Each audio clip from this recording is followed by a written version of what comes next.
Assalamualaikum warahmatullahi wabarakatuh. Waalaikumsalam warahmatullahi wabarakatuh. Selamat siang Bapak Ibu semua.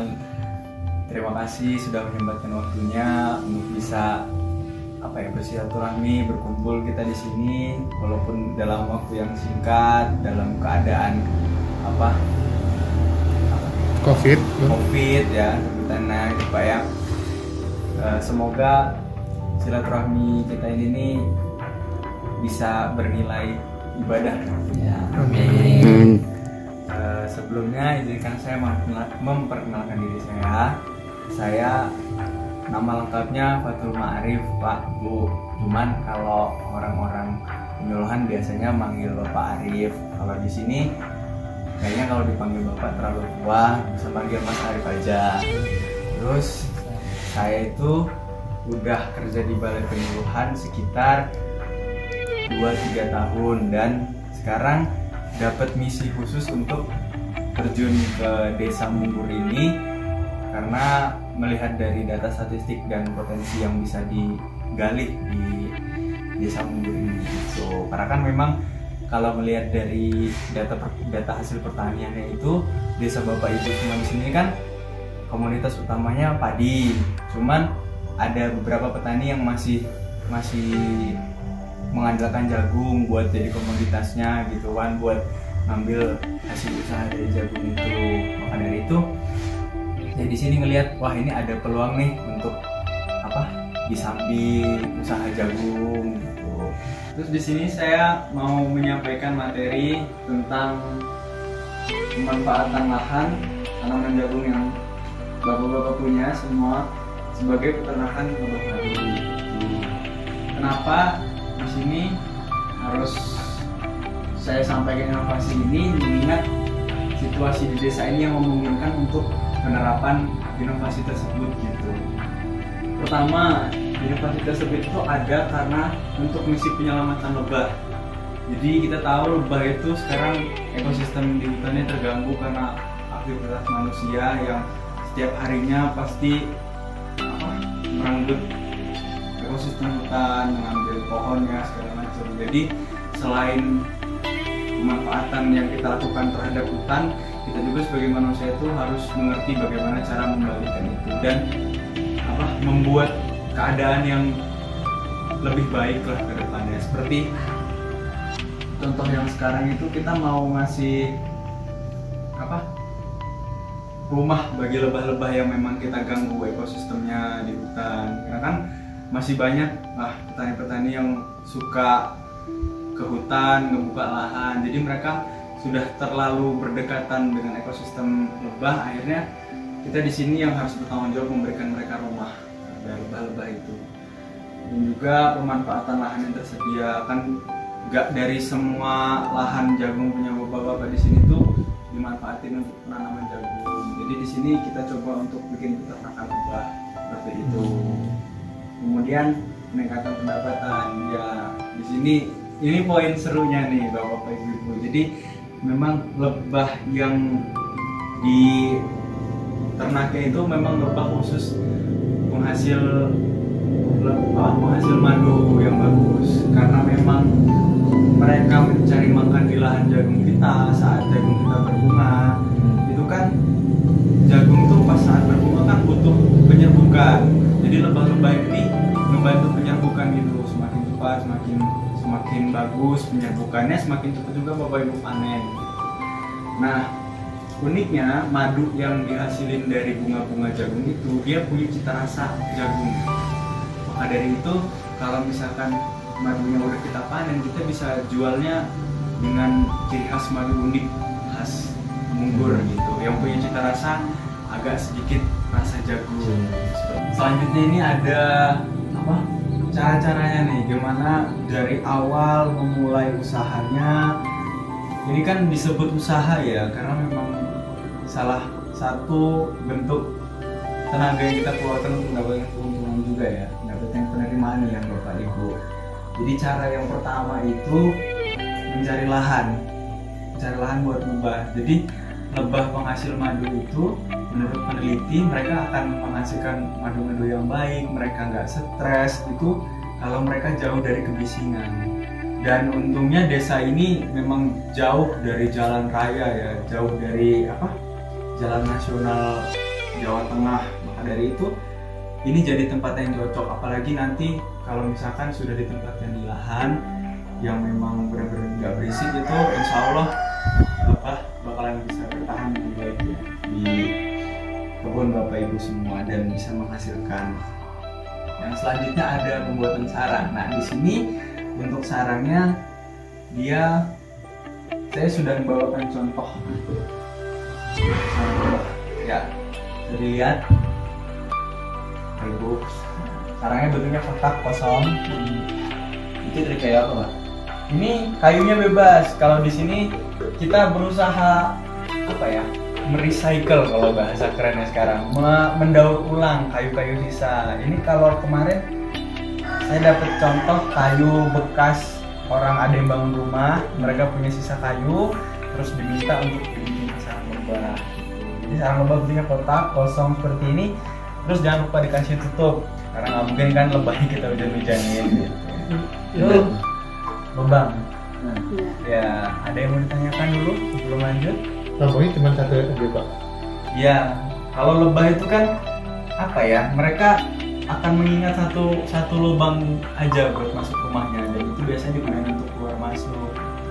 Nah, gak cuman seperti ini. Kalau misalkan nanti mau diterapin, kita harus kita harus memberikan sekat-sekat gitu loh Bapak Ibu. Jadi kalau waktu kita panen lebah nanti itu bakalan mempermudah kita sendiri. Kalau misalkan kosongan seperti ini nggak pakai sekat gitu, itu nanti kita bakalan repot kalau mau panen. Untuk panen madunya kita nggak ngancurin sarangnya ya, kita harus bongkar ini.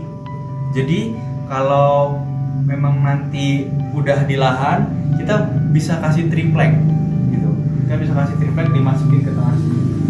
Nah ini contoh triplek ya, nggak ada tripleknya sekarang.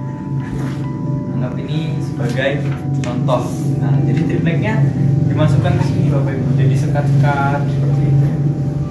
Nanti waktu panen, waktu lebahnya sudah bersarang di sini, kita panen tinggal narik triplek yang ada. Itu tripleknya berapa jumlahnya?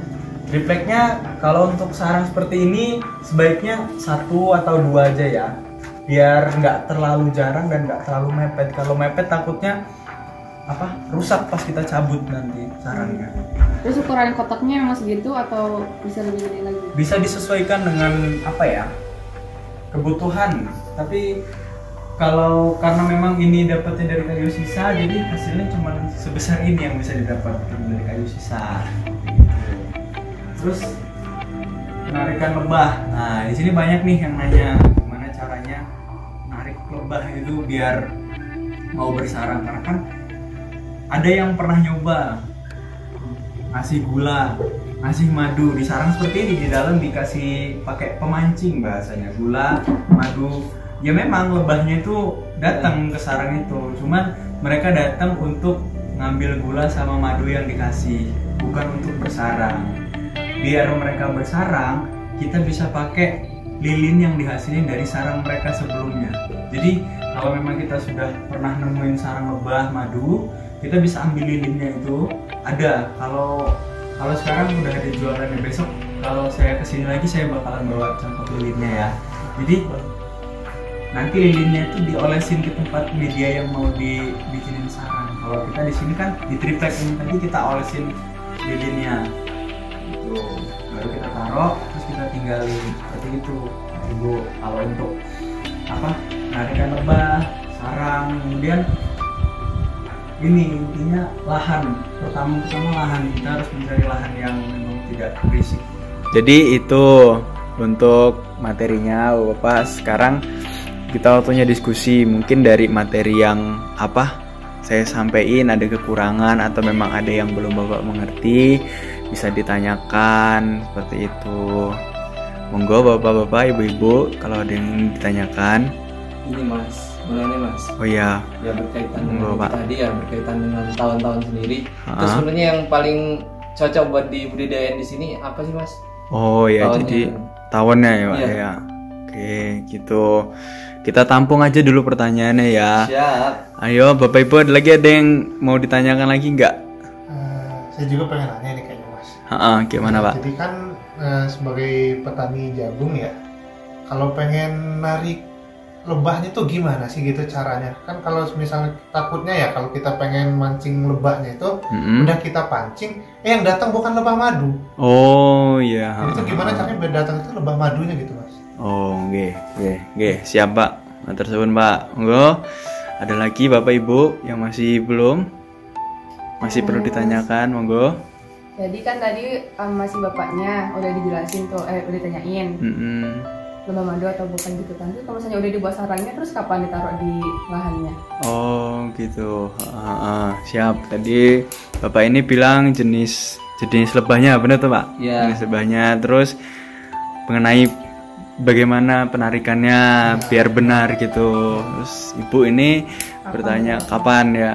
Terus Bapak yang tengah, kalian mau nanya nggak Pak? Saya Oh ya. nanya, Mas. Monggo Pak. Kan tadi udah tentang penyuluhannya Mas. Nah, di sini saya pengen tanya itu progres ekonomi ke depannya gitu Mas. Maksudnya harganya gimana dan pasarannya itu menguntungkan sekali atau enggak Mas? Soalnya anak kami juga udah sekolah, jadi kami perlu keuntungan yang maksimal gitu Mas. Oh nggih Pak, matur suwun Pak. Makasih Pak pertanyaan, nanti insya Allah saya coba Pak ya.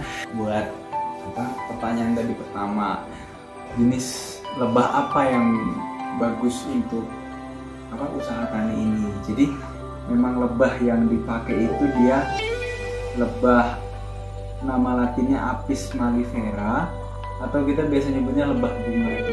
Jadi lebahnya itu sering ada di bunga-bunga. Dia gemuk, belang-belang gitu. Beda kan sama kayak lebah kelanceng itu kan kecil gitu.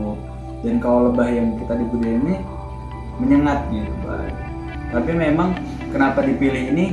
Karena lebah yang ini nih dia proses dari mulai bersarang kemudian sampai bisa dipanen madunya itu lebih cepat daripada madu lain gitu Pak. Jadi itu juga menyesuaikan masa pembungaan yang ada di tanaman jagung.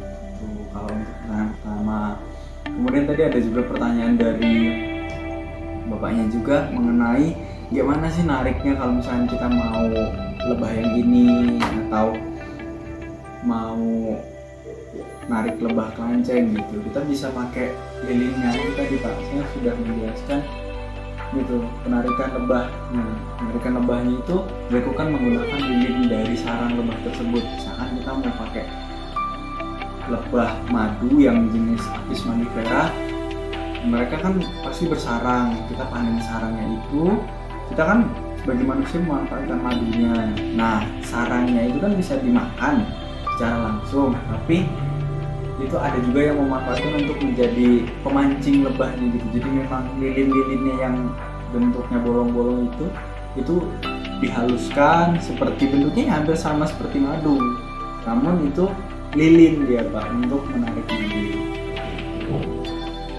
Jadi kalau memang mau narik madu, lebah madu, kita menggunakan sarang bekas lebah madu Apis mellifera. Pak, nanti besok saya bawain contohnya untuk penarikan lebahnya. Oke, terus tadi ada juga pertanyaan dari ibunya mengenai waktu kapan untuk naruhnya. Jadi waktu yang tepat itu tuh adalah pada saat jagung kita udah mulai tinggi dan menunjukkan ciri-ciri akan berbunga gitu. Biasanya untuk proses ini dia ada di pertengahan masa pertumbuhan tanaman jagung sekitar 45 hari atau sebulan setengah untuk tanaman jagung itu kita bisa mulai untuk bikin sarangnya, kita taruh di lahannya, kita pancing. Nanti pas lebah itu mulai bersarang di situ, jagung kita sudah berbunga. Maka dari itu saling menguntungkan antara lebah dengan tanaman. Tanaman itu ditolong untuk penyerbukannya, kemudian lebah mendapatkan serbuk sari untuk madunya gitu. Untuk tadi harganya, kalau memang di pasaran harga madu sekarang itu untuk harga madu yang dihasilkan oleh Apis mellifera itu sekitar 200.000 Pak untuk satu botolnya. Tapi karena memang ini adalah inovasi unik mungkin dari Desa Munggur mengeluarkan madu dengan rasa jagung, jadi kita bisa menaikkan harganya mungkin bisa sekitar 300 atau 250 seperti itu Pak. Jadi ini bukan untuk penghasilan utama karena memang bapak-bapak semua kerjaan utamanya adalah petani. Ini hanya sampingan sambil menunggu panen seperti itu Pak, mendapatkan untuk tambahan. Jadi pertanyaan dari bapak-bapak semua udah saya jawab, semoga bisa memberikan pencerahan, kemudian inovasinya bisa dijalankan. Untuk kedepannya mungkin saya akan kesini lagi minggu depan untuk melihat bagaimana bapak-bapak semua mempersiapkannya gitu. Saya harap bapak-bapak semua bisa mengambil inovasi ini karena karena Desa Munggur ini kalau memang nanti bapak-bapak semua bisa sukses dengan hal ini, itu akan menjadi contoh juga desa lain. Ya kan keuntungan Mbak kalau misalkan desa kita sendiri membanggakan dan menjadi bahan pembicaraan desa lain. Tentunya bahan pembicaraan itu pembicaraan yang positif gitu. Nah, kalau misalnya itu saya mau nyebutin kesimpulannya. Jadi dari yang pertama tadi kesimpulannya, lebah yang digunakan itu lebah jenis Apis mellifera, menyengat. Nanti kedepannya ada pelatihan untuk bagaimana cara memanennya. Kemudian saya menjanjikan bahwa minggu depan saya kesini lagi dengan membawa sampel lilin yang untuk memancing lebah. Dan selanjutnya inti dari penggabungan kedua ini karena memang dilihat kan kalau penyerbukan sendiri jagung tanpa bantuan serangga lain itu kan lama Pak. Jadi kita berusaha memanfaatkan lebah yang ada untuk menjadi penyerbuk untuk tanaman jagung kita, lebih cepat panen dan kita bisa ngambil madunya seperti itu. Mungkin itu saja dari saya untuk inovasi kali ini. Kedepannya kita bisa bersilaturahmi lagi. Kalau memang saya ada salah kata, saya minta maaf. Dan nanti saya akan kasih kontak untuk siapa tahu memang Bapak ada yang berminat. Nanti saya beri pelatihan lagi. Nanti bisa melancar informasi dari Balai Penyuluhan yang ada di Kabupaten Boyolali. Terima kasih Bapak Ibu perhatiannya. Saya wassalamualaikum warahmatullahi wabarakatuh. Waalaikumsalam warahmatullahi wabarakatuh. Siap. Dan salam untuk keluarga di rumah.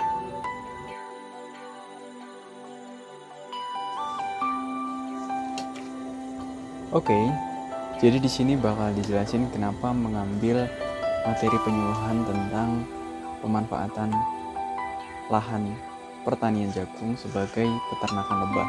Hal itu karena dengan tujuan utamanya adalah untuk menyelamatkan habitat lebah yang sudah terancam akibat perusakan lahan di hutan. Untuk jangka panjangnya adalah meningkatkan pendapatan atau rumah tangga tani Desa Munggur agar dapat memiliki pemasukan tambahan di saat mereka sedang menunggu lahannya untuk siap dipanen. Dan sasaran penyuluhan adalah warga Desa Munggur, Kecamatan Andong, Kabupaten Boyolali. Kemudian karakteristik dari sasaran penyuluhan adalah warga desa yang notabene adalah sebagai seorang petani, profesi utamanya adalah seorang petani, tetapi mereka masih memiliki ketertinggalan atau latar belakang pendidikan mereka yang sangat rendah. Kondisi wilayah sasaran Desa Munggur terletak di dataran rendah, yaitu hanya 300 meter di atas permukaan laut dengan luas lahan 186.780 hektar. Untuk metode dan teknik penyuluhan,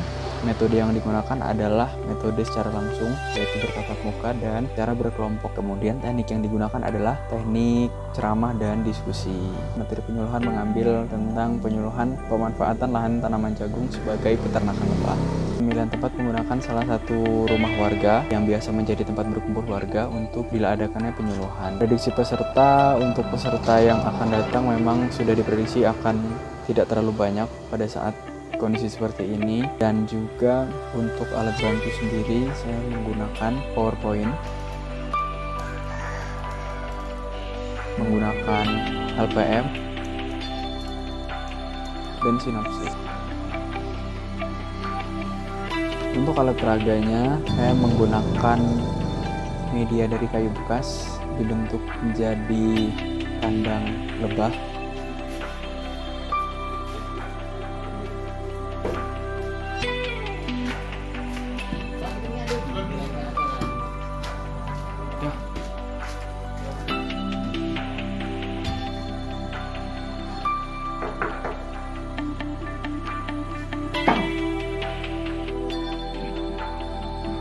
Yang mempermudah untuk menjelaskan materi kepada para petani. Terima kasih. Jauh dari kebisingan karena memang ayam